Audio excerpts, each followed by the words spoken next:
Welcome to me versus myself. Do you guys still remember this? Back in July when I had about 200 subscribers, I did me versus myself. Well, not just once. Before that, I did me versus myself, which is basically me versus myself. The point of this is not to verse myself. Actually, it is. But the point of this is to test out two different strategies that I have and see which one is superior. Now, many of you guys are already asking, how is this possible? How can you verse yourself? First of all, I'm on two computers, and no, I'm not playing at the same time. I start the game for both computers. Obviously, it's a LAN game, so I can just play with myself. That's what she said. But the point is that I pause the match every 2 seconds, basically. Well, you know, something like that. For example, let's just open up the game. I pause the match like every 2 seconds so that I can control both players. So that makes it even, and yeah, that's the point. So the match, it's hard to title this because these strategies are almost identical. But blue is the strategy that I always use, and red is the strategy that professionals recommend. So you guys will see a difference, just a small difference, because this is not a really big difference. You know, I'm using the word a lot, but in previous episodes of me versus myself, I've actually tested different strategies, and this is the closest we can get in strategies. These two are almost identical. As a matter of fact, for the first 7 or 8 minutes, they are completely identical. So we will not see a difference in the two strategies. This is just the classic High Hunt Atlantean startup. In case anybody doesn't know the classic startup for High Hunt, like Marsh, for Atlantis, then you make an economic guild with the first villager, and you take the first 2 to food, obviously upgrading hunting dogs. Otherwise, it is pointless to make an economic guild. Many people have pointed that out. Well, not pointed out, but thought. Many noobs think that if you make a guild, it actually boosts your economy. It does not boost your economy. This only has improvements. So if you make this guild without researching anything, it is useless. Memorize that. Alright, so anyways, we are carrying on with the game. I'm going to try to make this episode a bit short because I think the game is really long, so I'm just going to speed it up the whole time. I know you guys don't really enjoy that because you like for me to commentate out things a bit more specifically, you know, like in slow speed, but that's that. And let's look at the map for blue. Blue is a pretty lucky startup because the deer and crown cranes are right beside each other, and then he can just move here, he as in me, because that's actually a really lucky start, because for red, it is not like that. It seems like red actually has to move out here and is a bit lower on food. Yeah, he's lower on food because blue can already research hand axe. Red doesn't even have 120 food yet. So blue got a pretty lucky start, to say the least. But that should not affect the game that much, to be honest. Let's see the relics. Are they any important? It doesn't. No, that's not important. And it seemed like blue advanced just a second faster. Red did mess up in the beginning somehow. I forgot what was the error, but whatever. We're not gonna pay attention to it right now. So blue and red taking the exact same tactic, making a counter barracks and sending out the 3 Oracle heroes and the Promethean. A small scuffle here, as Zach would say, Zero Empires, and it seems like it is a tie. Blue trying to micro out this Promethean. Red is kind of lacking micro, but no problem because he will kill this Oracle as well. His will die. So pretty even match, actually. I gotta say that red actually did a worse job here, even though he's supposed to be offensive player, the offensive player. So it's kind of tied, but blue does have a lot more myth units remaining, and myth units will win the battle against normal units. So red should definitely pull back on this, and that's exactly what he's going to do. He's going to pull back, just losing a few points. No problem, he can still survive. So let's look at the population. 47 for blue, 42 for red. So this was a big loss, well, in the beginning of the game. And if I were a professional player, I would most likely keep pushing out and try to raid his economy. But obviously, well, I gotta tell you guys one thing. To be honest, in me versus myself, I don't play as well as I normally do, but because in a normal game I would have just kept pushing out here since I already defeated his first army. But in me versus myself, I kind of play a bit lighter. But that's not the only reason why I didn't push out. The other reason is because this is my normal strategy of semi-booming. Now what that means is that I actually take a second town center when my population reaches a certain point. So a semi-boom would be like a semi-fast boom. You know, it's not a fast boom, but it's still faster than the average. For my strategy, specifically, I boom when I have 75 out of 75 population. I don't make another mainer, because my economy is perfect for a town center. Look at this. I can almost already afford a whole town center, and I don't even have 75, but that's because I lost a few units. Now red, on the other hand, is playing offensive. This is kind of a bad move though, because blue pumps out his military right here, and red needs to send his military all the way across the map.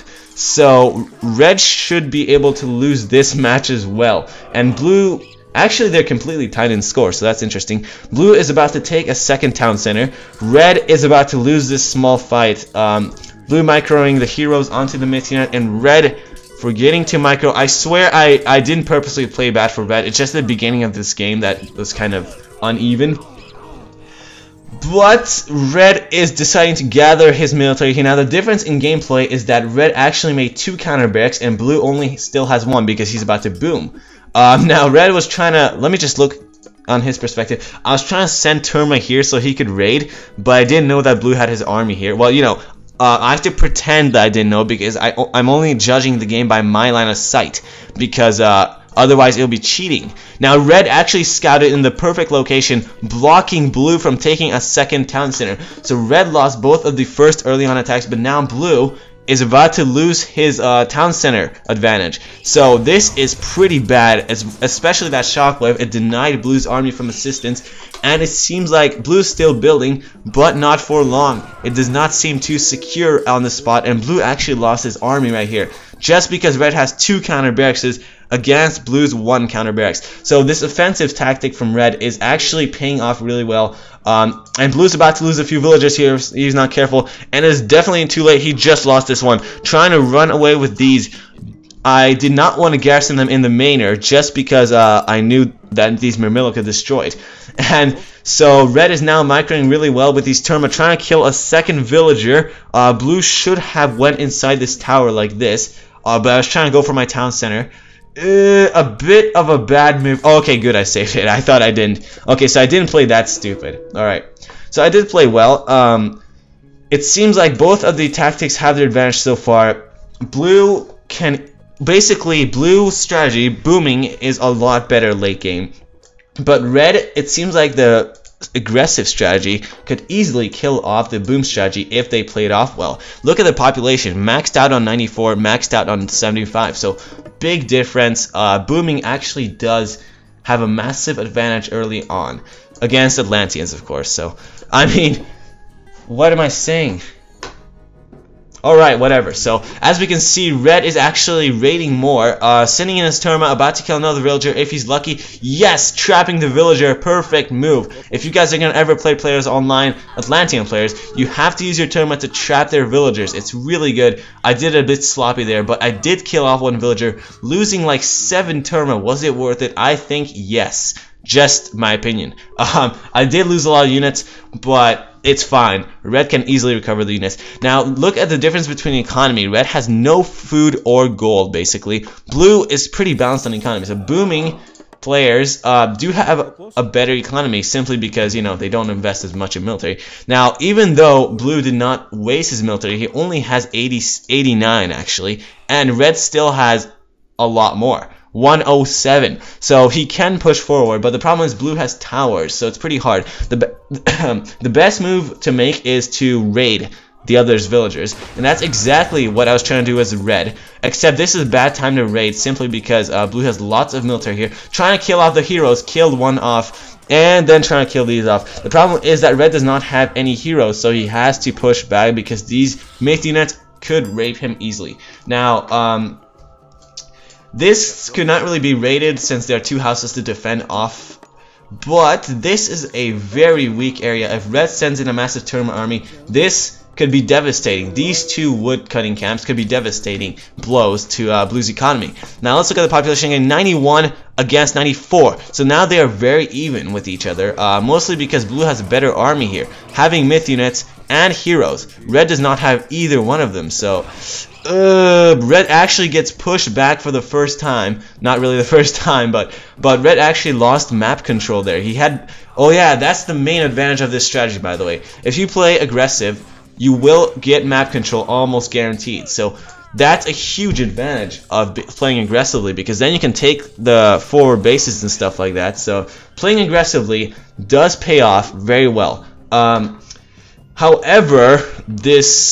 I don't know how. I think Red was really unlucky on this match because he should have won this a lot faster. But like I said, he did have map control, so he decided to take this town center while Blue's army was distracted, and he's also going in for a raid. Watch this. Will he get that villager? Oh, but he didn't know there's a tower here, but then he used Shockwave and got that villager down. Trying to get a second villager, but Blue taking some double micro, shooting down 2 Terma at the same time. Kind of cheap because I could not have done that without the pauses, but it's fine. Blue still lost lots of health on that. And it seems like the match is actually becoming very even. Even though Blue took an early boom, Red can now take a 4 town center advantage. So that's a really good advantage since he has 40 more population if they upgrade fortified town centers. Now, Red coming in with another raid. Didn't kill off any villagers this time, but look at the health on these guys. And he did kill off a villager in the back. So, yeah, Blue is losing lots of economy here. Wow, it's pretty bad. Looking pretty bad for Blue right now. He still has the score advantage. Somehow, his economy is still better. But because Red took forward, Blue lost Hunt. He does not have the ability to go hunting anymore, and it seems like he is being harassed strongly. Now, Red, on the other hand, can still take Hunt. Look at this. So that's a good advantage in his economy. Look at his resources now. They're pretty even, except Blue is advancing faster due to the boom. But Red is about to have all 4 town centers complete. Massive advantage, and he's starting to advance as well. So really, really even. I can't really say too much, but this time the tables are turning, and he almost lost that villager. He might lose a lot of villagers here because the town center is surely going down. Yep, definitely losing a lot of villagers. I can't even talk anymore. And I'd just like to point out more differences between these two tactics. The main advantage, besides the obvious in booming, is that you can actually afford upgrades. Look at this. 2 upgrades for him. Actually, let's look at the improvements. So as you can see, Blue has 10, Red has 5. So booming actually does pay off in upgrades, and later on your armies could be superior to the enemy just because you have great upgrades. Now Red losing a lot of villagers. He lost one here and a second one here. So that is a huge loss, especially that town center. Look at this, 800 score of a difference. That is huge, massive. I don't see any way Red can recover from this at the moment. 800 points apart. Only 600 now though, so he's slowly recovering. But the good thing for Red is that he still has a town center advantage, and he is defending this off. Blue is denied. What's this? Blue is coming to raid for the first time in this game? Yes, because he is actually safe now. Blue is not being constantly harassed, so he can easily send in a raiding army, and luckily find some villagers. That's a pretty lucky find. Red should have reacted a bit quicker there, but his sloppiness, my sloppiness, kind of has a consequence, losing that one villager and getting pushed off of Hunt. So now Red is also pushed off of Hunt, and he will be forced to do some farming later on. His economy cannot support farming though. Look at this. He does not have any wood. Blue, on the other hand, still has an upper hand in economy and upgrades. Oh, and Red playing sloppy again, losing a villager, and Blue luckily trapping a second villager. It just got trapped, and I don't know what this guy was doing. This is actually really annoying me when I was playing Red. The villagers actually literally got trapped. It was so annoying, but that was a good comeback for Red, actually. Look, only 400 points apart now, and Red is trying to reclaim this town center. So let's see how this one goes. Let me just speed the game up, like I said. Oh, a good impact. A good little scuffle. Oh, it's lagging a lot. I should keep speeding it up. It seems like Red has too much Terma at this point, because if Blue spams out destroys and whatnot, he could cause a lot of damage, and that is exactly what he's doing. Spamming out some destroys, dries as well. Red cannot even afford dries, so this is a huge problem for him. He can't even afford heroes. Actually, now he can, but he is losing quite a lot. Luckily though, he did not lose that town center, and he can still defend the middle area of the map, especially because of the population advantage. But look at this. Blue has myth units and lots of upgrades. Let's compare the upgrades once again. He has about 7 upgrades on those. This guy has only 3. So huge difference. Well, by 7 and 3, I'm including the medium upgrades, which are automatic, but whatever. This is a good attack by Blue, setting in destroyers to take down Red's town center. Now he has minus 20 population, and the destroyers are gonna keep going, trying to take this one out as well. I don't think that'll be a lucky play. I mean, I don't think he'll be lucky enough to take that out though. Now, as you can see, 900, okay, 800 points ahead. Once again, Blue is really playing this off well, at least winning this. And that's because in the early game, Red's harassments kind of failed. So that's really unlucky from Red, to be honest. I think if they didn't fail, Blue would have lost this one really, really quickly. But now Red, realizing he forgot to make Stifilian birds, he now spams out all of them at the same time, which is actually a more offensive play rather than spamming them out one by one, because it's harder to kill 3 at the same time rather than 1 at a time, you know? And the attack did fail. The villagers killed off the destroyers. I'm just gonna wait till some action happens. Oh! As we can see, Red is trying to reclaim the town center once again, but Blue is coming in with Cheerio Bullets as Red does not have any of those. And these easily counteract the destroyers, meaning Red will lose all of his infantry, and Blue's infantry should be superior to Red's army. However, Red does have 3 Stifilian birds, which are actually pretty strong, believe it or not. So this is pretty even, and Red actually takes the advantage only with the birds. So luckily though, Blue does have Lampades, or however you pronounce it, which can convert the strongest Stifilian bird to the enemy side. Well, not enemy, but the nature side. And it also makes Red lose a second bird. So he actually lost 2 birds on the spot only with that one myth unit. Great move. Destroyer is denying him from taking this town center, and the Terma is killing off the villagers very slowly. So great play by Blue. I think he's only winning this right now because of the army. I mean, not the army, the what's it called, upgrade advantage. But look at this. Blue has 131 population, Red has 143. They're getting really neck to neck, especially because of Blue's upgrade. So this is getting pretty even. Yeah, let's see. Still a massive score difference, but this is bad for Blue. He is forced to take forward gold, but so is Red. Both of their gold mines are in dangerous positions because all the other mines on the map are depleted. They are gone. So their only choice is to gather forward gold, and that is very dangerous. And there's not much left either. 2,500, not that much. Luckily, Blue knew to upgrade to heroes so he could shoot off the others' birds. And look at this Tartarian gate coming into Red's base. This seems to be GG, to be honest, because Red is gonna have a really hard time defending this off. Losing a villager there, sloppy play, but garrisoning at the perfect time, and trying to raid this place. You know, these units are doing lots of damage, but he needs to kill this off because this is a huge impact against his economy. Red's still doing lots of raiding. Look at this. Let me just pause the game just before villager dies. Too late. One of them already died. He had 12 villagers here. 12, because one of them already died. Let's see how many die for him. He already lost 3 villagers. He's going to lose a lot of villagers trying to take this town center back. This destroyer should have attacked this settlement, but keep in mind that Red is distracted by this strong harassment right here. I mean, this is really hard to destroy even with destroyers, and the destroyers have like no armor against these guys. So that's a really strong blow to his economy. But look at this, only 300 points apart. This is getting really even. Blue already lost, how many is this? He already lost 8 villagers on the spot, just now finishing the town center, garrisoning inside, losing 8 villagers in the process. I don't think that was worth it, to be honest, but yeah. At least he recovered it. However, Red still has his army here. Look at Blue's population. He has like no military whatsoever. That's because Red denied him off of gold. So now he is forced to go caravans. I can't believe it, but Red is actually winning even with this Tartarian gate in his base. Actually, it's pretty even now because just because of the Tartarian gate, Red lost this town center and Blue could reclaim it. Now, if this Tartarian gate were not here, Red would still have strong offense here. Blue would lose his gold mine. It might even be GG there. Red could have won this right there on the spot. He is still trying to destroy this. About to lose a town center, perhaps. Not yet. Okay. Oh, getting really low on health, though. He could lose this town center. Trying to repair it. Okay, he just saved himself. And Blue finally losing the Tartarian gate. But now, it's payback time.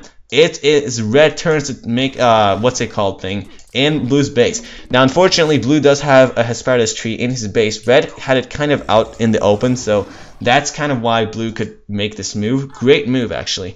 And Now blue can recover, taking this gold mine all for himself. Red is also almost out of gold. So this is all coming down to gold gameplay. And yeah, I would just like to say to you guys that I clicked on a caravan and I clicked on loop for red.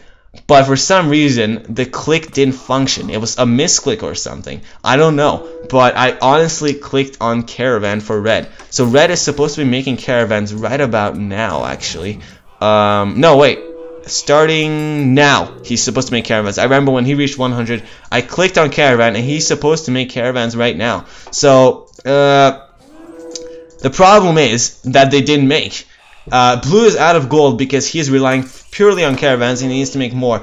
But red isn't making any caravans and he's out of gold. So you can imagine what will happen. I'm sorry to say, but blue won this match simply because the caravans didn't create. And see, I even upgraded this because I thought I was making caravans. And why would I make this if I didn't make any caravans? Nobody does that. So I honestly did click on caravans, but they just didn't create for some reason. It must have been misclick, but it really sucks because red was doing so good. I think he could have won this, taking a Tartarian gate in blue's base and sending in an army to take this down. Red could have simply won this. Trying to convert the tree, kind of failing because the caravans are actually guarding it. He is forced to use it all the way back here, and he cannot destroy the palace. But still, I mean, red could have won this if I didn't misclick on caravans. I even thought I was still producing units. I had 0 gold. That's how little I had. It really sucks. Now blue also has little gold, but he still has an income. So yeah, I'm really sad that that didn't work out. Unfortunately for red, blue actually had lots of military on the spot, and he could easily destroy this Tartarian gate and upgrade to heroes, so it didn't do much of a damage. But red could have easily taken this base away from blue, took it for himself, and that he'd have a 4 base advantage, no god prize remaining. He could have won this. He could have just pushed out and won this. But this is the point where I realized that red wasn't producing any military. So yeah, blue won this, but not fairly. If this were a real match, I would not have forgotten to make stuff, you know. I would not have misclicked on caravans, I guarantee you that. So red was forced to resign, but I think red would have won if he didn't forget to make caravans. So I call this match a tie. Red did not lose, blue did not win. This was a tie because red would have won this, I think, but blue won this because of that difference, you know, just a small difference, but it kind of turned the game around. So the game was neck to neck the whole time basically too. So I guarantee you blue would have lost this. Let's go on to the second match. This is a rematch. In all me versus myself episodes, I have 2 matches. One is the first match, the second is the rematch. Now in the rematch, for this one, since the first game was a tie and we're going to eliminate that, this is going to make the difference of which tactic is better. But considering you know, considering that they were so even last game too, I don't think they're really better than the other one, because if you play them off well, you can actually use either tactic to play really well. Doing some pick scouting right here, pretty good. Red is also doing pick scouting. Yep, see, I told you I'm playing completely even for both sides. So yeah, just trying to speed this second clip up. Let's see, fog of war. Yes, and the action starts now. Alright, so it seems like, yeah, blue's definitely gathering his scouts. He has a bad map on this one, though, because the food is all the way out here or out here. So he has to move his villagers all the way here. But I did not want to risk that because that's a major war zone. Very, very risky. So I had to take food all the way back here. Red playing offensively, coming in with the heroes, but pushed back by Terma. But now he is about to make his military. Well, he's going to make this waypoint or whatever in the middle of the map. So blue... Oh, here's a mistake, by the way. I forgot to make a military barracks, which I always make, but I forgot to make for blue. So, yeah, actually, I don't think I forgot it. I think I couldn't afford it because I don't have any food out here. Now I could afford it, but I couldn't afford it earlier on, so that really did suck. I already told you guys my major food disadvantage. Because of that, I did not have the resources to afford military. I mean, like Mermillo, because they cost food. So I had to invest more in villagers and kind of save up my economy so I can still afford a town center right here and whatnot. Yeah, but still I could take some great offense. You might be asking, where's Red's army? Well, it was just coming back right here because it was guarding his fruit gatherers. Blue has no idea it's right there, but Red was still guarding it just in case. Blue might lose this small army here. Yep, he lost his small army, so Blue does not have anything left. This would be a great time for Green or Red to push out. I keep calling him Green. But Blue is taking a second town center, so this is getting pretty defensive. Finally throwing up a military base. Now he has no wood, but lots of food and gold, so that could be invested in villagers and Murmillo. It seems as if Red is pushing out. Good move, and he does not want to attack here because he knows that's exactly where all of Blue's units are. So he decides to be sneaky, come out in the back, and luckily find some villagers, but couldn't kill any. Still, he could easily go out on a raiding party with these guys. That's exactly, I think, what he was gonna do. Yeah, first he was killing off all of his military, all of Blue's military, and since Blue upgraded towers in defense, he is kind of just going out on a raid, scouting in the back because he knows he took a town center back there, and luckily he found Blue's food gatherers. Really bad for Blue. That's exactly why he should not have moved out to food. Losing 2 villagers, it seems like. Or is he gonna lose the second one? Ooh, it's so close, I can't tell. Come on. 5 HP. Oh, he just survived. So, luckily, he did not lose the second villager. He is losing this tower, though, so this is gonna be a pretty easy point to harass for Red. Come in, even late game, try to harass this point, and all these villagers, so... Red's strong offense is actually paying off better than Blue's boom at the moment. Blue actually doesn't even have enough food to support the villager production, so he's gonna have to cancel Murmillo, and that's exactly what I did. So the boom is kind of slowed down right now. He had to upgrade husbandry so he can take pigs. But even with those disadvantages I just listed, the scores are completely tied. Both of them are even. So Blue has a better economy, Red has better armies and raids at the moment, so both of them are really even. And using the trapping technique I talked about just a few minutes ago, he almost got that villager. Wow, Blue is so lucky on this.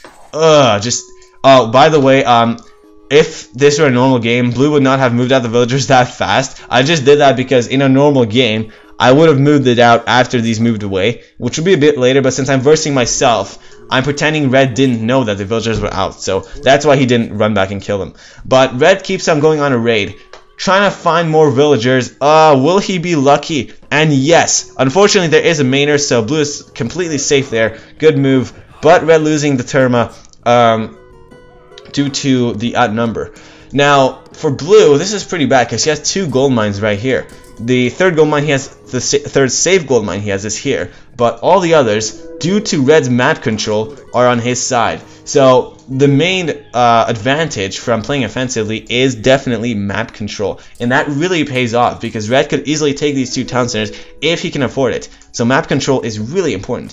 Red is also catching up, taking a second town center for himself. Let's see, who's doing better in economy? I'm pretty curious right now. See, as you can see, Red is actually catching up in economy, doing better in wood and gold, just because Blue is constantly forced off of the resources. And now Shockwave is used, Blue loses another villager. So Red really playing this offensively, Blue doing pretty bad, just because he's being harassed. And Red is actually going to go up to the heroic age faster than Blue, even though he's not a boomer.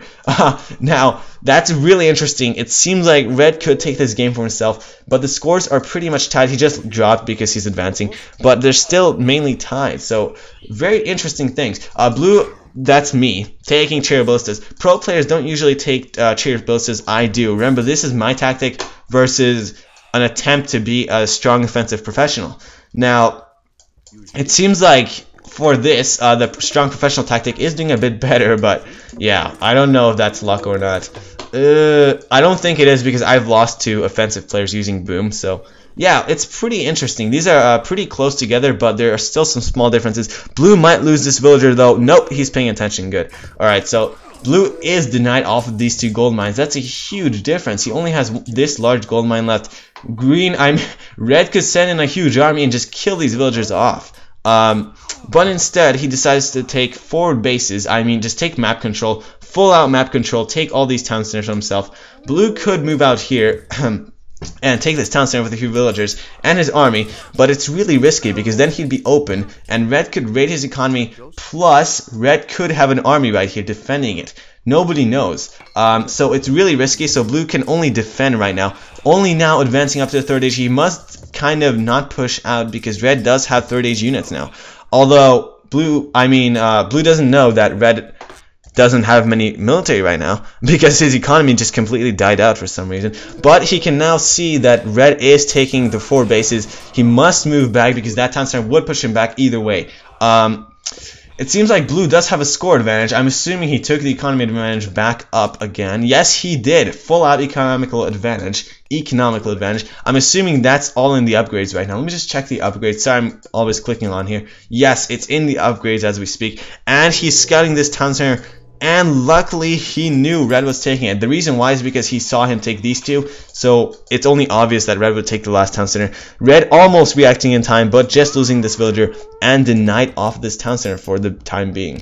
So both of them playing interestingly, but red trying to attack strongly in his base. This is a pretty bad move for blue to move his army away because now red caught up in scores and took the score advantage. It seems like red is actually doing strong damage here. Blue is advancing to the 4th age first though, so I'm not sure who can take this. Blue is denied off of a palace. That's a huge loss, and he cannot afford. He cannot make any dryads, even though he can afford it, because red took it with his military. He took the tree. So this is a really, really bad situation for blue, and he cannot even use shockwave because of the tree.